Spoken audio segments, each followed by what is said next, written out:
সুপ্রিয় সুধী, রবীন্দ্র থিয়েটারের ষষ্ঠ প্রতিষ্ঠা বার্ষিকী উপলক্ষে 2 দিনব্যাপী ঐতিহ্য উৎসব 1431 বাংলায় সমাপনী দিনের পরিবেশনায় রবীন্দ্র থিয়েটারের নাটক শুরু হচ্ছে। নাটকের নাম নদীকথন। শুরু হচ্ছে নাটক নদীকথন। নদীকথন মানে নদীর কথা।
নদী ওই পারে আমার বাড়ি, আর এই পারে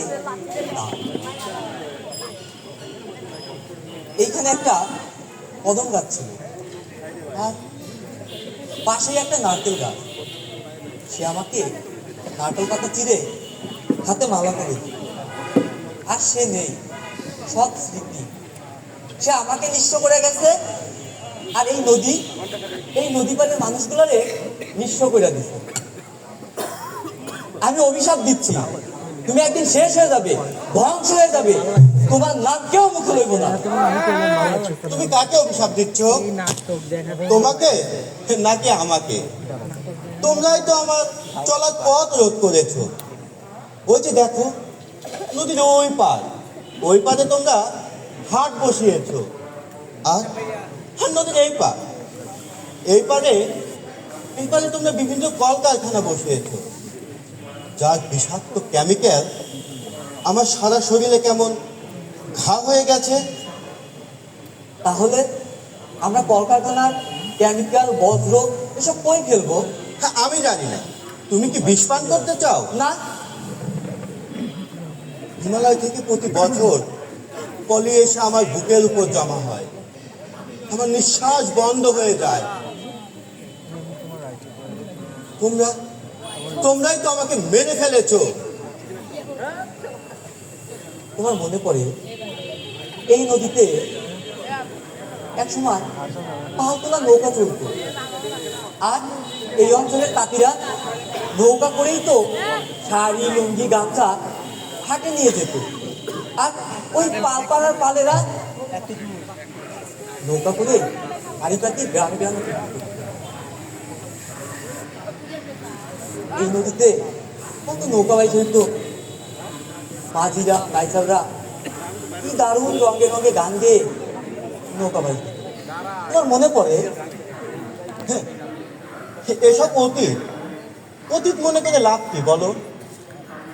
হ্যাঁ, এই নদীতে একসময় নৌকা বাইচ হতো, থানাঘাট থেকে ওই নিমাইগাড়ি পর্যন্ত। আর নৌকা বাইচের 1 মাস আগে থেকে মাঝিদের কত না প্রস্তুতি ছিল। তারা নদী থেকে নৌকা তুলতো, রং দিত, আলকাট্টা দিত, কোনো সময় কোনো এক বাড়িতে তারা নিশান গাড়ত। আর এক বাড়িতে রান্নার আয়োজন হতো, সারা গ্রামের লোক সেখানে খাওয়া দাওয়া করত। খাওয়া দাওয়া শেষে সেখানে গানের আসর হতো। হাতে নদীও নেই, গানের আসর হতো। আমার মনে পড়ে, আমার তখন জৈবন 12 বছরের শিশুর মতো এদিক ওদিক ছুটে বেড়াতাম। আর আর আমার বুকে যখন ঢেউ উঠতো, মাঝিরা তখন বদল বদল বলে চিৎকার করতো। মাঝিরে তোর খেয়াতে তুই দিলি রে পাল তুলে, কোনো মাঝিরে তোর খেয়াতে তুই দিলি রে পাল তুলে, যাবি রে ভেসে অজানা কোন কোণে, যাবি রে ভেসে অজানা কোন কোণে, কোনো মাঝিরে তোর খেয়াতে তুই দিলি রে পালে তুলে।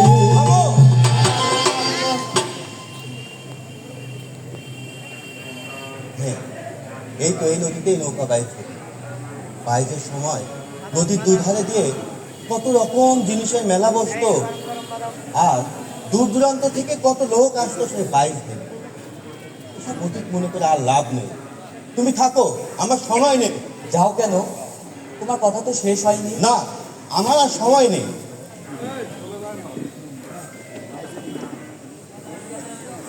যমুনার পাড়ের ওই গ্রামে এক বড় তাঁতি মহাজনের ঘরে জন্ম নেয় এক সুন্দরী কন্যা। কন্যার পিতাও তার নাম রাখেন। ওই যমুনার তীরে তার শৈশব, কৈশোর, যৌবন, তার প্রেম ভালোবাসা, সব দুঃখ বেদনার স্মৃতি। আজকে ওই ভাইয়ার কথাই বলে আপনাদের। কি ভাই শুনবেন না? শুনবেন তো? তাই আমি শুনি না। আজকে ওই মাইয়ার কথা সে নিজেই কই। নদী আপনি বলে মাঝেই বসে আছে। এই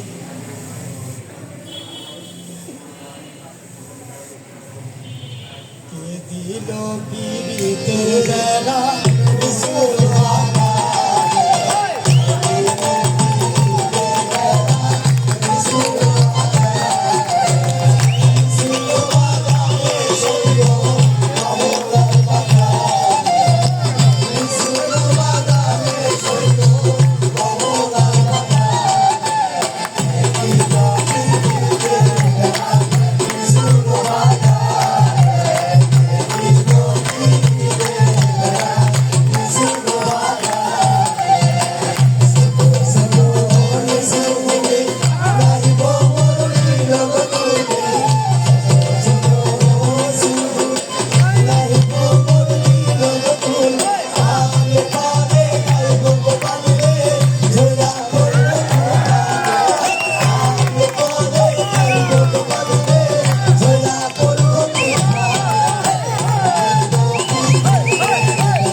16 বছরের অপরূপ সুন্দরী কন্যা। দেখতে দেখতে 16টা বসন্ত পার হইয়া যায়, তবু না নদী তার কোকিল পক্ষীর দেখা না পায়। একদিন নদী তার মায়ের কাছে বায়না ধরল তার বান্ধবীদের লইয়া গাঙ্গের পার দেবো গোসল করতে। মা, ও মা, তুমি যে নলিগুলা দিছিলা ওইগুলা ঘুরাই রাইখে দিছি। ভালো করতো। আর তার ঘর থেকে কারিগর কাপড় দিছে, বাস করে সিন্ধুকে দিছে। আহা বেটি আমার কত কাম করছে রে। ও মা, কি? আমি বান্ধবীদের লইয়া গাঙ্গের পার যাবো গোসল করতে। হাই সর্বনাশ, সেনি কয় কি গাঙ্গের পা যাবি মানে? তোর বাপে যে লাখ টাকা খরচ করে বাথরুম দিছে ওইখানে গোসল কর, নাকি গত দেখাইতে যাবি? না মা, আমি গাঙ্গের বাড়ি গোসল করতে যাব। না, যাওন যাইব না। শোনো মা, আব্বা হাটে যাওয়ানোর পর তুমি যে 2 পিস কাপড় চুরি কইরা আলামিনদার বউয়ের কাছে বিক্রি করছাও, ওইটা কিন্তু আমি দেখে পাবো। আব্বা, ওই আব্বা, যাবি যা, তোর ডুবে মনে সব হয়েছে মরগা। ও মা, আব্বা যাতে নতুন বাসনা সাবান টানলো, সাবানটা কই? দেখা ঘরেই আছে। নদী বাসনা সাবান লইয়া বান্ধবীদের নিয়ে যায় গাঙ্গের পার গোসল করতে। পাতা জলে না আয় না নদী গো, ও নদী পাতা মন্দ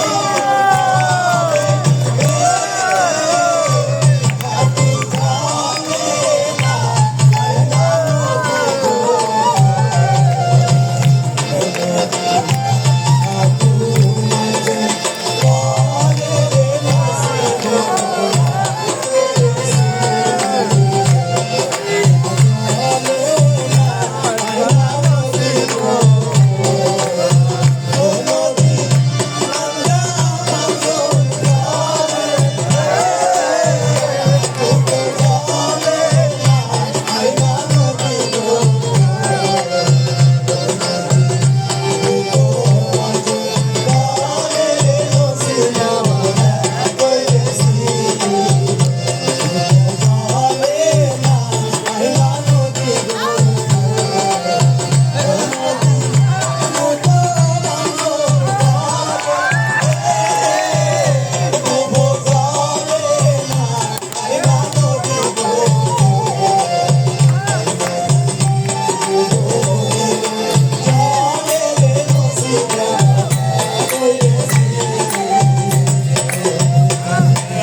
নদী গাঙ্গের পর গোসল করতে থাকে।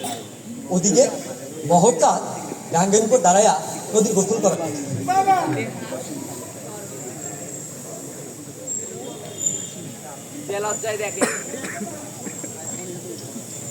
এরপর নদী মহরচাঁদকে দেখা লজ্জা দৌড়ায় বাড়ি চলে যায়। মহরচাঁদ নদীরে অনেকদিন ধরে চোখে চোখে রাখে।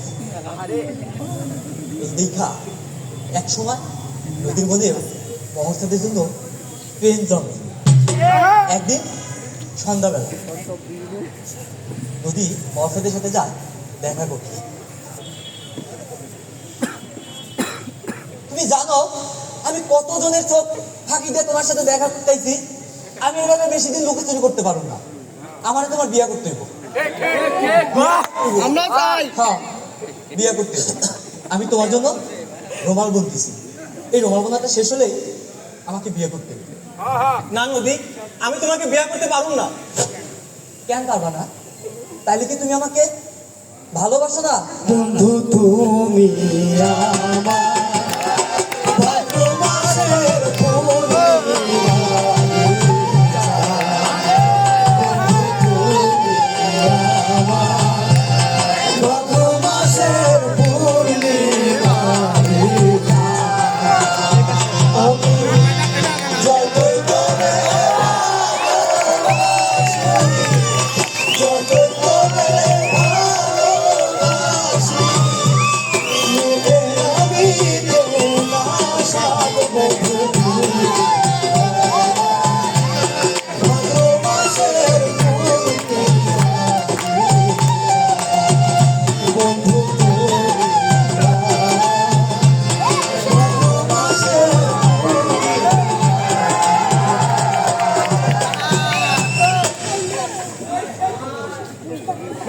কামটা করলো তুমি বড় মহাজনের ঘরের মাইয়া আর আমি গরিবের পোলা।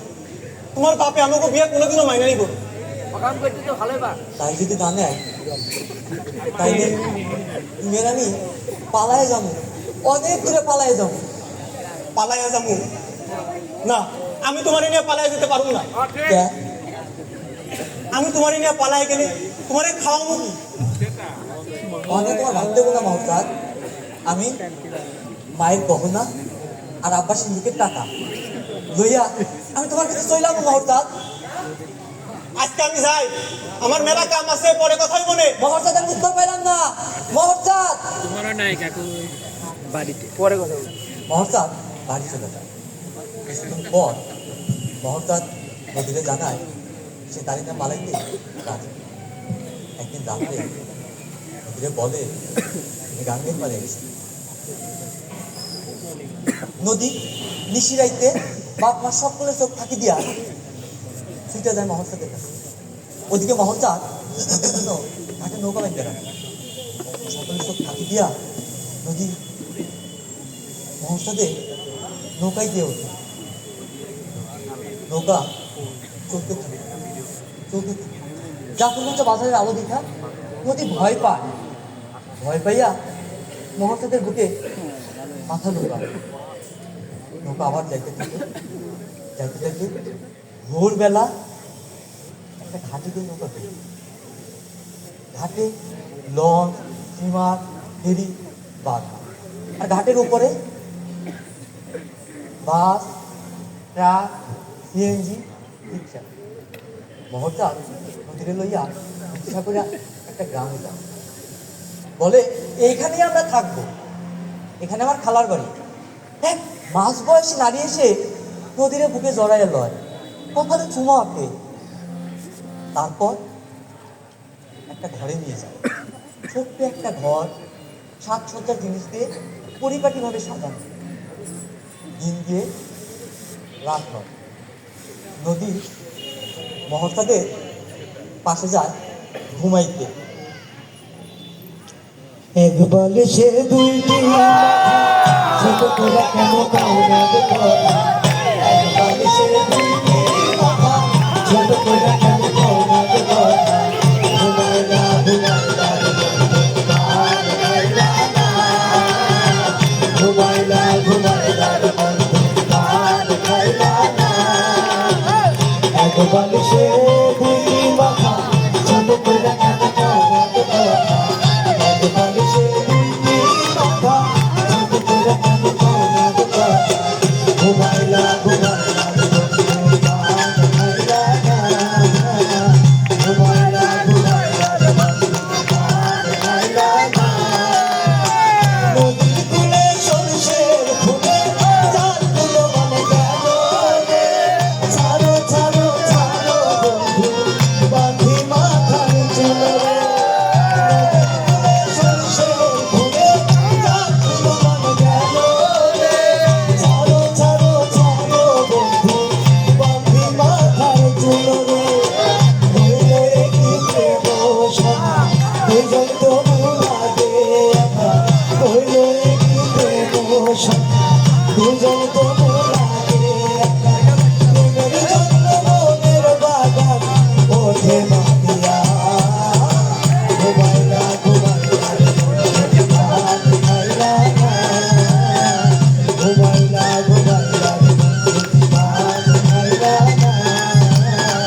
ঘুমাইলা ঘুমাইলা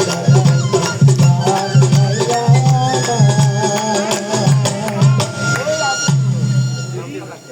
রাত্রি যায় ভোর হয়। নদী তার বিছানা তার ভালোবাসার মহসাদে আর পায় না। ঘরের মধ্যে মহসাদ নাই। একটু পর নদী জানতে পারে সে যে বাড়ি থেকে বাপ মার গহনা টাকা পয়সা লই আইছিল, সেই টাকা গহনা লইয়া গেছে। সেই সাথে নদীরে চড়া দামে বেচতে দিয়ে গেছে এই পল্লীতে। হ্যাঁ ভাই আসসালামু আলাইকুম। তারপর থেকে হ্যাঁ নদী ভাই, বলেন। প্রতিদিন বধূ সাজে, প্রতিদিন বিয়ে হয়, ও ব্যানার কি বানাবো? বাসর হয়, বানাবো এখন এখন বানানো যাবে না। নদীরা সংসার। এখন একটু দোকানে খুঁজতে হবে যে দোকানটা খোলা আছে কিনা। সেখানে যাওয়ার পরে নদী মুক্তি পায়। আচ্ছা আপনি তাহলে পাঠাই দেন। টাঙ্গের পাড় ধুইরা নদী ধীরে ধীরে আবারও ওই যে আপনার নিজ গ্রামে গিয়া ফেরে। 153 গিয়া ভাবে, ঠিক আছে। নিজেকে প্রশ্ন করে আমি কি করলাম, আমি কি ভুল করলাম? ওইখানে তো ভালো ছিলাম, সন্ধ্যা হইলে কত মেয়ে একসাথে গল্প আড্ডা চা, আর রাত্রে নামলে মেকআপ করা, লিপস্টিক।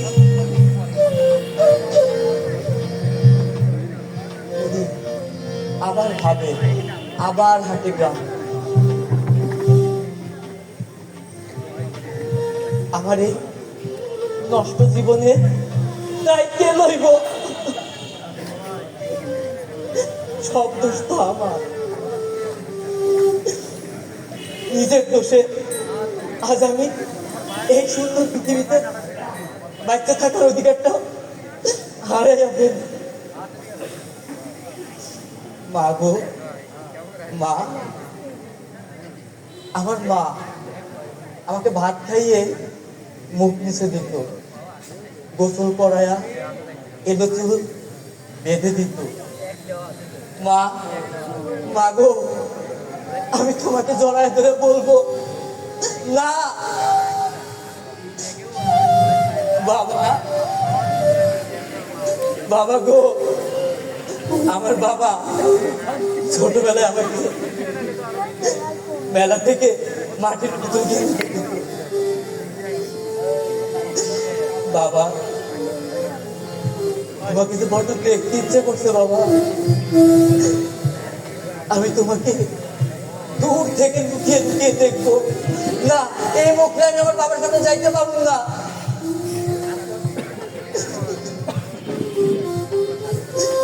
মাগো, মা,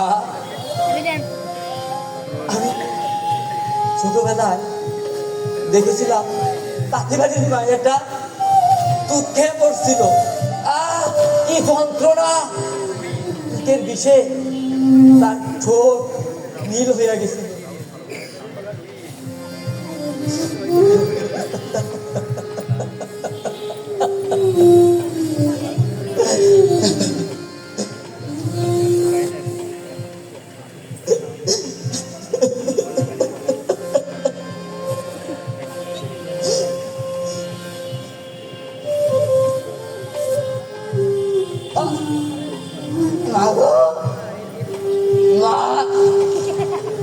তোমার মেয়ে হয়েছে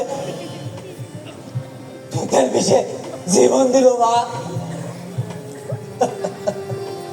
মৃত পথে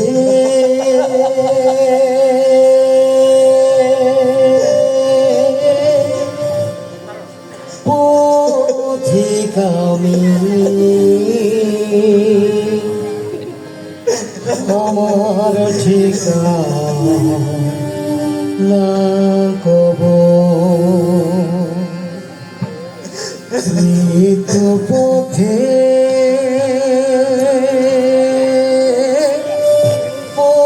পথিকামি আমার ঠিকানা কব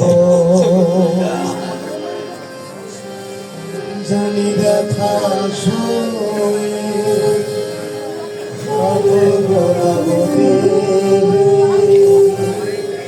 জানি ব্যথা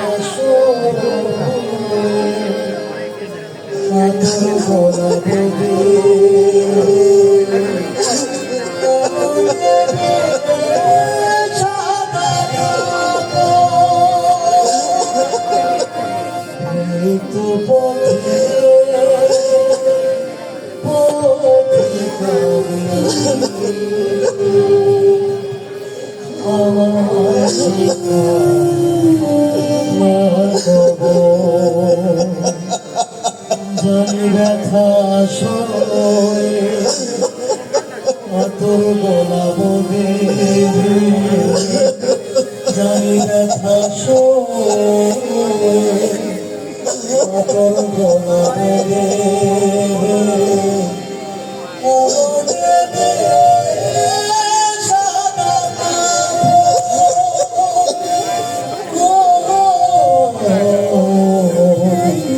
আমার ঠিকানা না গো আমার ঠিকানা গো আমার ঠিকানা গো